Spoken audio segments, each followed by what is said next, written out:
Hey everybody, welcome back. I'm Vince. Today we're talking about at least the second video of Richard Rohr's Everything Belongs, The Gift of Contemplative Prayer. And I said I want to talk about two things in this video. I want to talk about suffering and how, because that's one of the big questions when you read this book. Well, how does suffering belong? And I want to talk about Christianity and how Rohr incorporates Christianity in this model.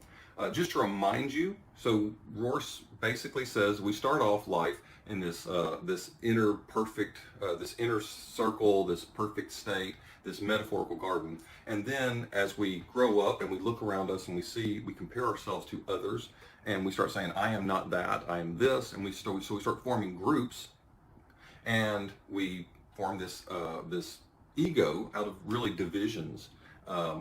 And not unity. So we're moving away from the unity, and so we have this ego that we've developed. I am white and you are not. I am American and you are not. I am male and you are not. I am heterosexual and you are not. Which I realize everybody watching this is not going to be a white American heterosexual male, but hey, I knows what I knows. Okay, so anyway, and then what we need to do is we need to kind of shed that. We need to say, hey, you know what? I have an awful lot in common with people who are not American, and so in a way, I am them, right? And so I start realizing, hey, they have families too. Hey, they care about things too. Hey, man, the conditions over there are really poor, and the conditions where I am, I can't understand them, and so I start building them up. I start reuniting with them. So that's the idea, is that we're shedding our ego or moving back to this perfect state. And we can do that in a couple of different ways, but in both of them we have to be jarred awake and say, oh my gosh, this is an illusion, right? None of this really matters, and we have to move back into our into that perfect state. Well, what about suffering? Where does suffering fit in? Well, remember, if you watch the first video, I said one of the big things that people get wrong about this book is that Rohr is not saying everything belongs, as in everything is necessary.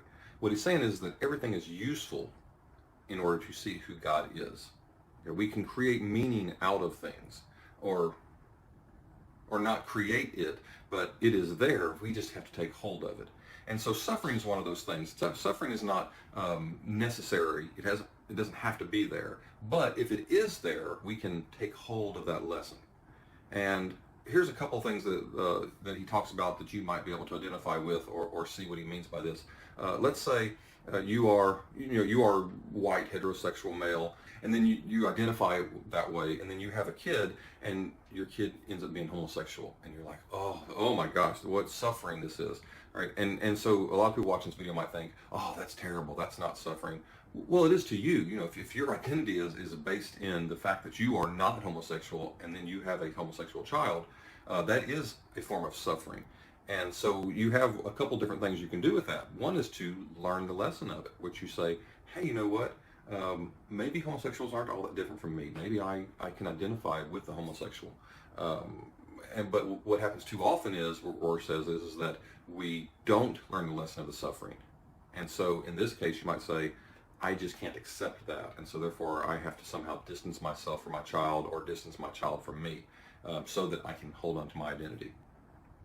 And so a second way that suffering can be necessary is that we identify with other people through suffering.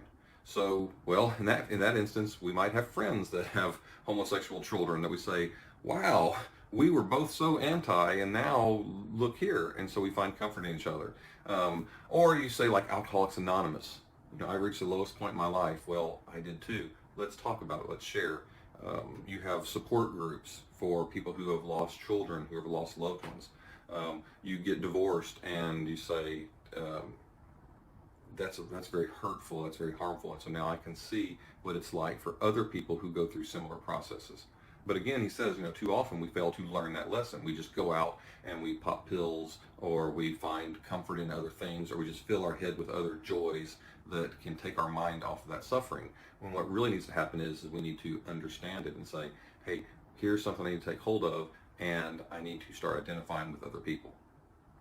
So those are a couple ways that suffering can help us to shed this ego. The second thing I want to talk about was Christianity. Rohr is a Christian. He's a Franciscan monk, maybe? I don't know. He is Franciscan, so he's a Catholic priest. And so he does see Christianity fitting into all of this picture. He's really kind of a different kind of Christian than we might think of. In fact, he sees a lot of problems with Christianity, and one of those is that Christianity has also caused these divisions. I am Christian and you are not Christian. Whereas what we need to do is we need to shed that division and see, oh, your religion is a lot like mine. You're searching for the sacred also. You're also searching for your inner self. He says the big problem with Christianity is that Christianity came on the scene and it tried to replace all other religions. And really, Christianity should have seen itself as contributing to other religions. What do we have to offer? How can we all work together? So that's that unity part.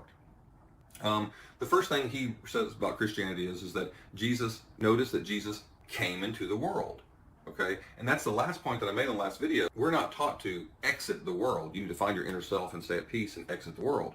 In fact, he's saying Jesus came into the world, and that now shows that God, the primary way that we talk to God and we see God and we are at one with God is through the world. So that's how we communicate with God, is through the world. God is not detached from the world.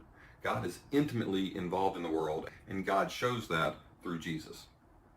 The second thing is Jesus was known as a prophet, and we don't talk about this very often. Like, we like to talk about Jesus as the King of Kings and the Lord of Lords, and we have churches built all over the place about King Jesus come now, or the Lord Jesus, but we don't really say Jesus the prophet. You don't see a church called Jesus the prophet. And the reason why is because we don't like that aspect of Jesus. Well, what did the prophet do? The prophet wasn't, by the way, a predictor of the future. Oh, in 2,000 years, there's the Son of God's going to be born. No, what the prophet did was to critique the society. And the prophet said, you're doing it wrong. Whatever you're doing with religion, you're thinking that your religion is so important, but it's not, because what you really need to be doing is focusing on the least of these, right? You need to be giving food to the hungry. You need to be clothing the people who are naked. You need to be feeding the widows but that can't feed themselves. So that's what the prophet did. The prophet said, wake up and look around you. You're doing it wrong. And that's exactly what Jesus did. Jesus said, look, you're doing all these things wrong. You're concentrating too much on worship in the temple, or these laws that you've created for yourself to stay clean and unclean and all this stuff. But what you don't realize is that all these other people out there are suffering, and you need to get intimately involved in them. Jesus shows us that all the things that we think of as important are not really all that important. In fact, one of the Rohr's quotes from the book that I like the most is when he said, we Christians believe that the crucifixion of Christ, seemingly a moment of utter powerlessness, is actually his moment of greatest power. And what that means is that we value power, we value money, we value status. And what Christ values is giving of yourself, giving of your wealth, powerlessness, non-status, right? Those are the things that Christ shows that we should value.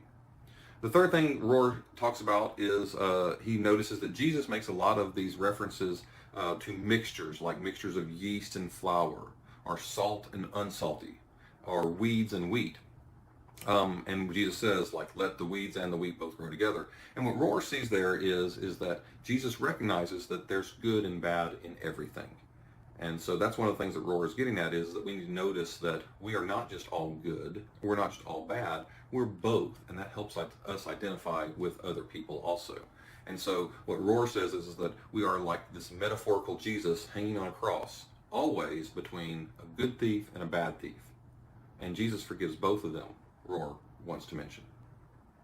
The fourth and final thing that I see that Rohr talked about was this cycle of death and resurrection. And he says that Jesus went through that archetypical cycle to show us what this is like to return to the inner core, that you must first die and then be resurrected.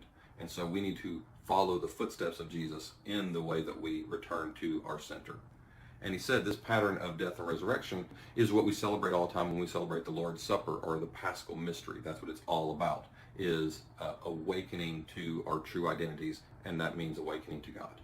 Okay, so I hope that helps. Hope that clears some things up. Hey, if you have any other questions about the book, write me a message, but definitely give the video a thumbs up. You wouldn't believe how much a thumbs up helps a video as it's being distributed. So if you think it helped, give it a thumbs up. Maybe it'll help somebody else.